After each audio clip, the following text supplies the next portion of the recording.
So look at your own personal motivation, and then look at companies that fit your lifestyle, fit your goals, fit how you operate, and based upon that. There's more to business than the numbers. You have spoken to 1,000 plus business owners who want to sell their business at some point. That's quite some going. I think probably you're the only person I've spoken to who's spoken to so many. So what do you conclude from having so many conversations with owners? That's a great question. I think the biggest takeaway for me speaking with these owners is that they are not prepared for the exit process. Okay. Either the company isn't prepared or they're not prepared themselves. And so it's a lack of preparation and lack of understanding as to what they need in order to be exit ready. Whether they want to sell, liquidate, or close the business down, whichever, it's just the lack of understanding. Okay. And where do you think that lack of understanding comes from then? Because, these are savvy people. They've built a business over a number of years, sometimes over several decades. You'd think that they'd get the exit part, the sales part sort of clear in their mind. So how do they have a lack of understanding? I think for many owners, again, from my experience, is they love what they do. They're very good at what they do. But some of them, when it comes to the financial element, isn't quite their bag. And so their financials take a bit of a dip or isn't as tidy as what it should be. And dare I say, maybe there's also a bit on the accountancy side where the accountant should be a bit more proactive in helping their client understand the numbers better. Yeah. And also really for them to understand exactly what they want to do up to the point of exit and then beyond exit.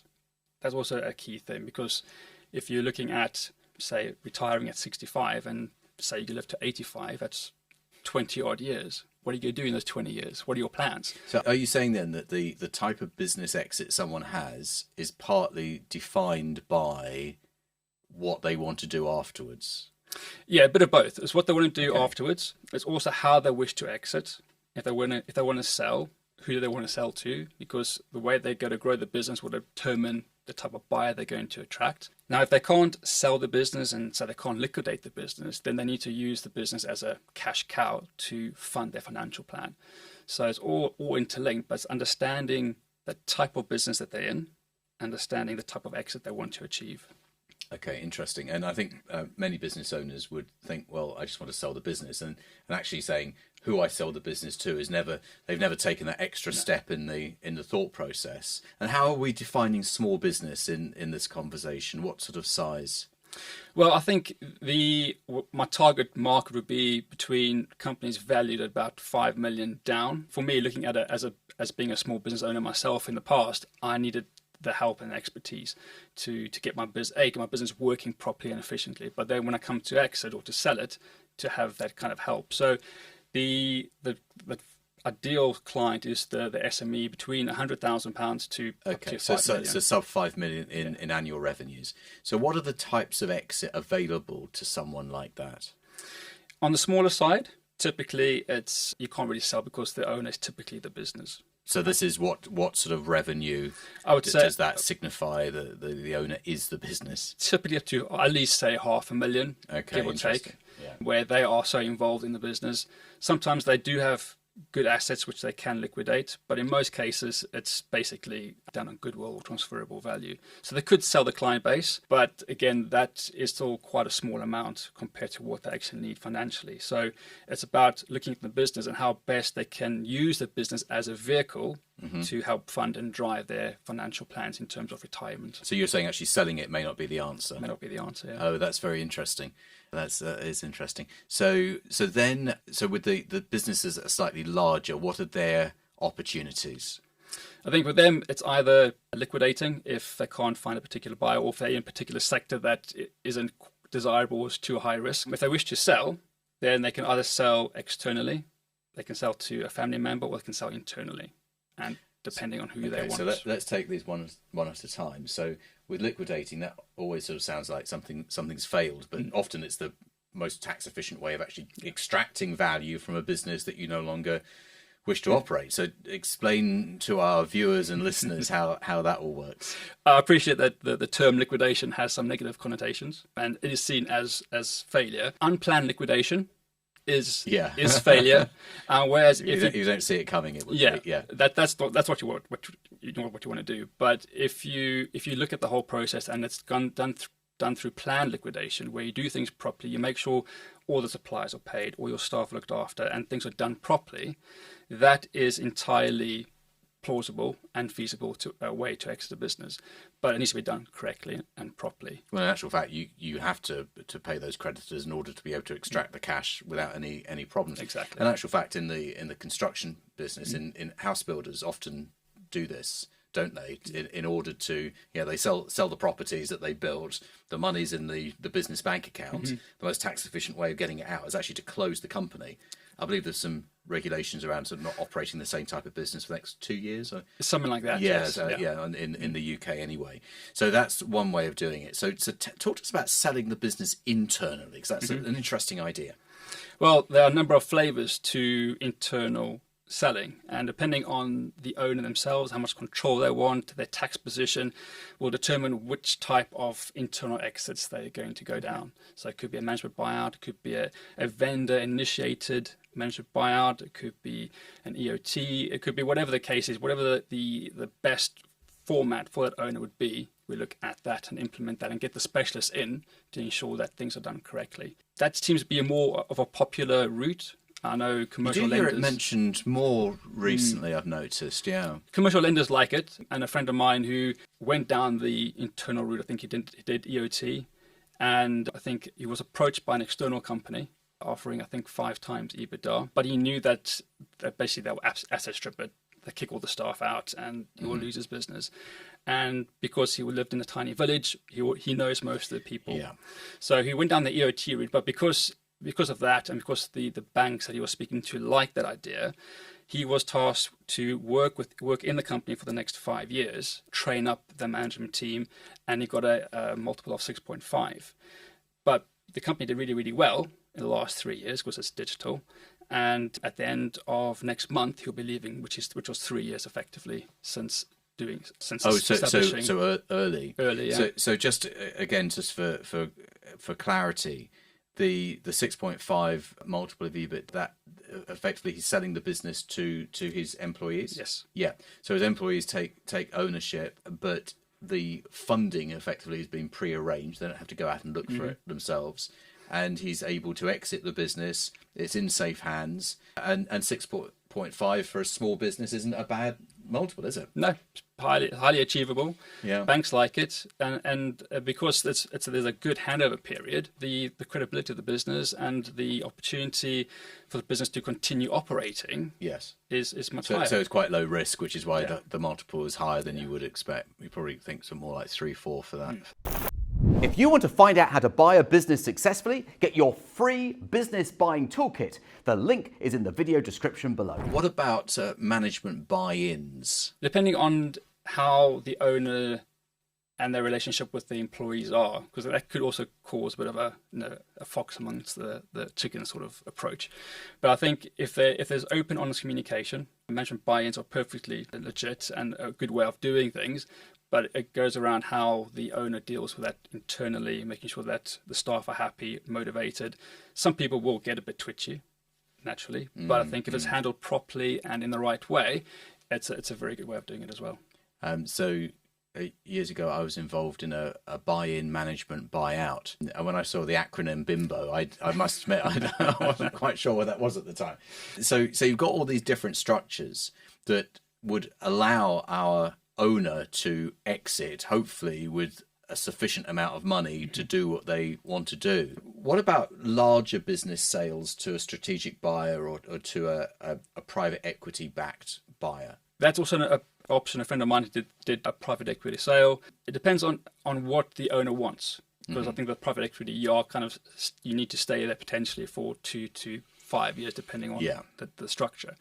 So it depends on how much they want to give autonomy to, and effectively they lose control of the business as well. They effectively are the employees, and so it depends on the owner if they want to be someone's employee effectively. It depends so much on your personality to be able to switch from running the show to being told at a board meeting who to hire and fire and what to do. Exactly. And I think a friend of mine, he did that for 4 years and had enough of it. And fair, he exited correctly and he got the money that he wanted.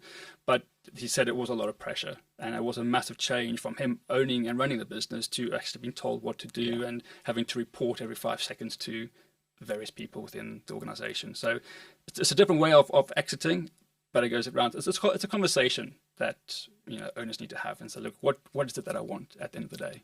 That's important. Yeah, interesting. So we've got all these different ways for someone to exit a business. Would you suggest that people go to a business broker, for example, to initiate that process? Tough question. In my experience, I'm not going to tie everyone with the same brush. I'm sure there are very, very good brokers out there. The ones I've dealt with, I think there's a lot to be desired there. And I think a lot of integrity needs to be put back into that marketplace. I think many companies are brought to market with not enough credibility. They aren't sellable. The financial data isn't quite up to scratch. And I think the memorandum of operation for many brokers is to take any company that comes away, sell them the IM, get the marketing fee in. Hence the low percentage they're actually. So what are the alternatives then? If you don't go to a business broker because you don't know who's good and who's not, what are the alternatives for the owner? Well, that's what I'm trying to work on at the moment. Okay. I think for me, exit planning is simply good business strategy. I think exit planning should be part of how you grow and develop a business. So part of what I'm doing is working with accountants, consultants, and advisors in helping them, giving them the tools on how to work with their clients in integrating exit planning as part of the business growth strategy. Okay. So in my ideal world is to have owners right now working on their exit plan, whether they want to exit in 2, 3, 4, 10, 20 years times immaterial, but to be exit ready at any point. So either when they get approached by someone to buy the business, or should life throw them a curveball, should they get a heart attack, or should they get a stroke, or get an illness, or something changes in their family environment, they can then exit the company if they need to. So my whole mantra is always be exit ready. And ideally is to have your accountant or your business advisor or coach help you in that process. So this is like an incubator, isn't it, yes, for businesses? Interesting. And you're right, you never know what's around the corner in terms of, life can take priority over and above the business, and I think that it should really. Or someone comes along and approaches you, and you weren't ready for it, and you miss the opportunity. I mean, that would be very upsetting to miss the opportunity. So if there are key things that an owner needs to get ready in order to sell their business for the best value, because that's what we always want to sell it for, what would they be looking at? What can people listening to this do right now? And also we're talking to people who, on this podcast and video, we're talking to people who are in acquisition mode. And there is a very strong school of thought that we encourage, which is you should be thinking about the exit before you've even purchased. Mm-hmm. So what can people do right now to hit that magic number later? I think the first thing is financials. Make sure that your financials are up to date, that your bookkeeping is real time, so that you can pull off enhanced financial reports very, very quickly so you can make an informed decision. Then it's down to risk. It's really, and for smaller companies, it's really down to owner reliance.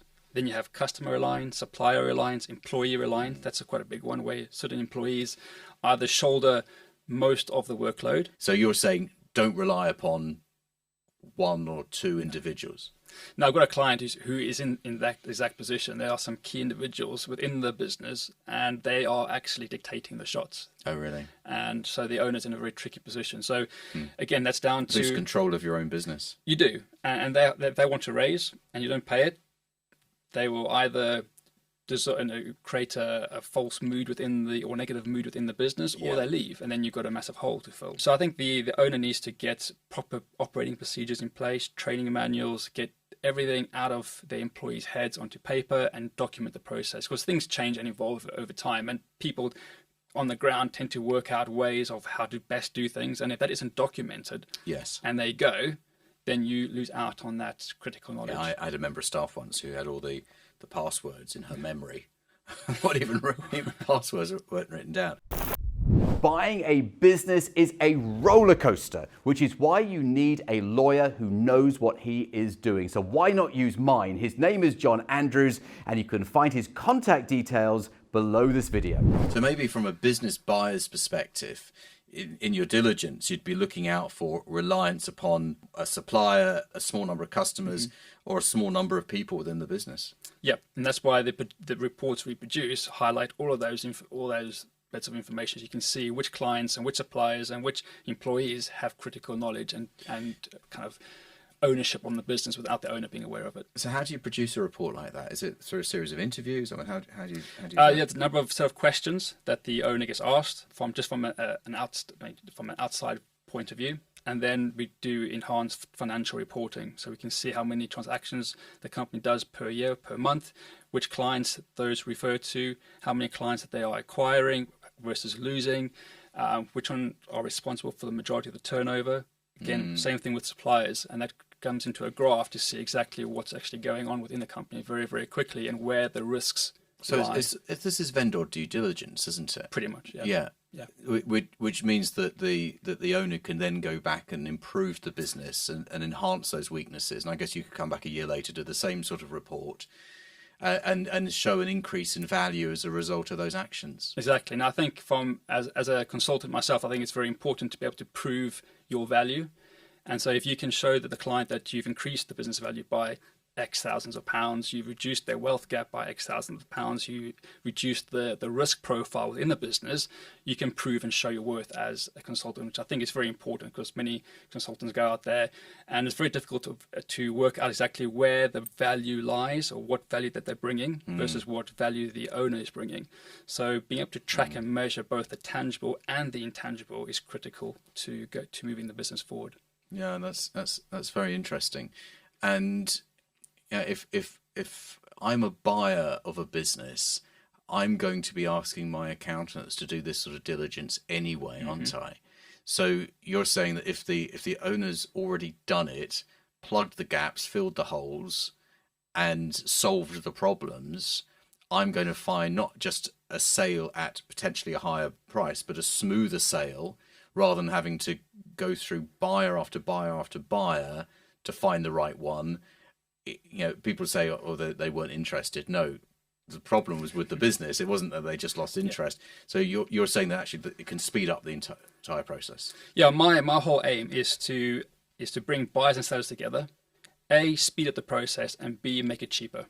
So the software that we use is to really help the buyer look at the business very, very quickly, determine if there is something they wish to proceed with. And is this your software? Yes, and a colleague of mine software. So right, okay. One is the financial reporting, and mine is the more of the overall holistic view of the business.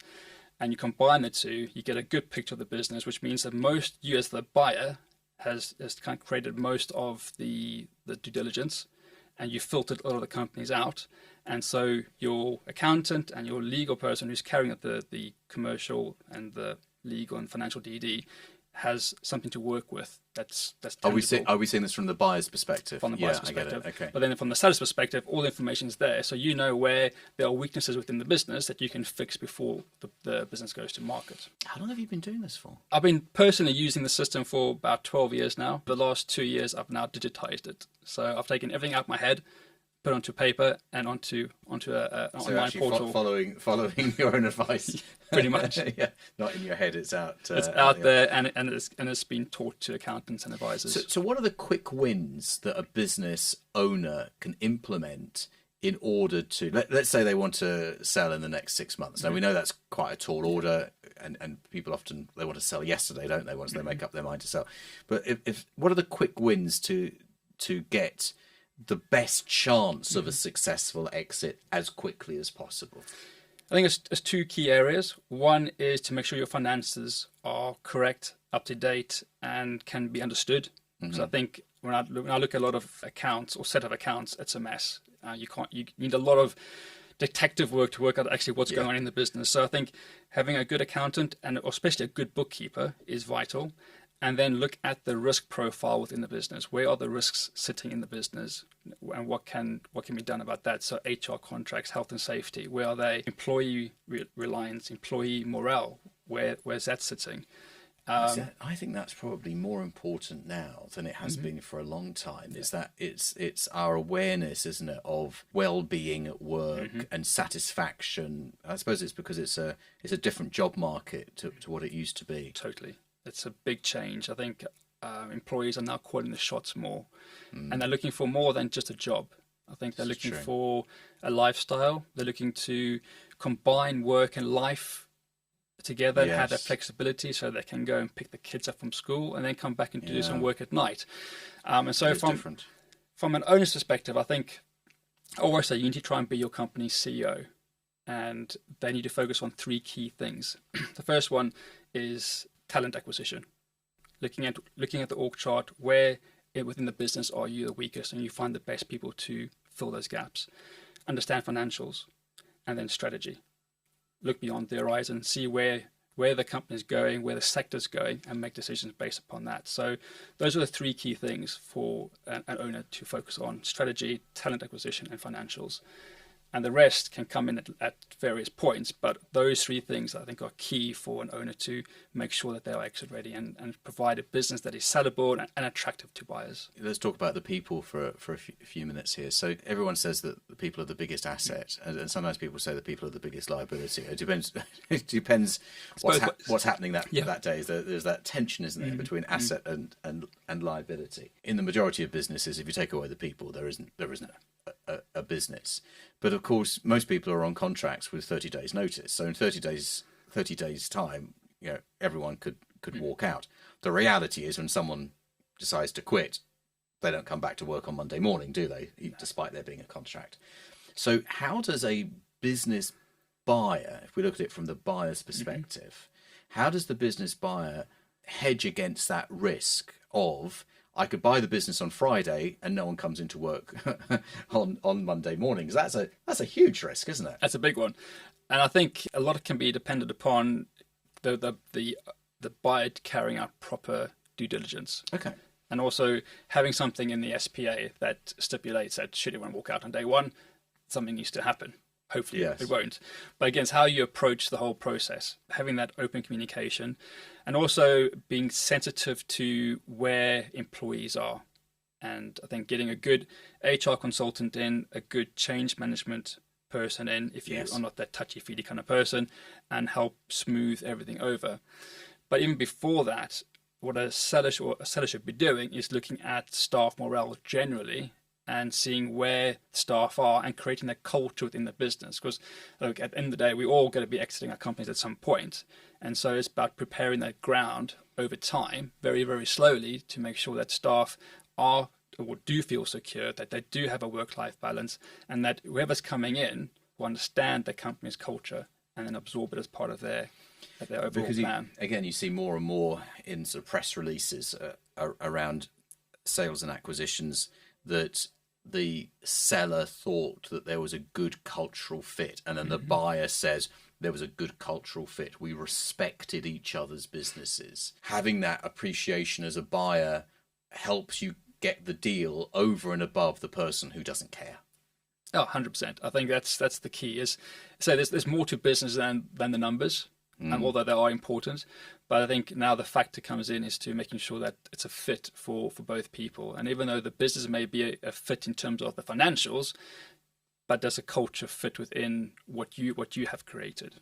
And if there's a cultural misalignment, I think that could be disastrous potentially, should that acquisition go ahead. Even though potentially that from a financial point of view, it's a good fit. So always watching these videos, listening to this podcast, there are people who have been thinking about buying a business. They've kind of nibbled around the edges. What would you say to those people, Cliff? Go for it. I think there's nothing holding you back. Look for a good fit. Also understand what your exit plan is as well. What's the purpose of you doing this? Is it just to say you've done an acquisition, or is it bigger than that? So look at your own personal motivation, and then look at companies that fit your lifestyle, fit your goals, fit how you operate, and based upon that, I think there's loads of opportunity out there, and especially over the next, I would say, 5 to 20 years, as the population age gets more and more, people are going to look to retire and exit, And I think it's the opportunities are there. So make sure that there's a good fit, understand where the seller's coming from, and to understand how they've operated the company, where they're going to go, and does it fit in with where you're going, and to make sure that financially and culturally aligns with where you want it to be. Cliff, thank you so much.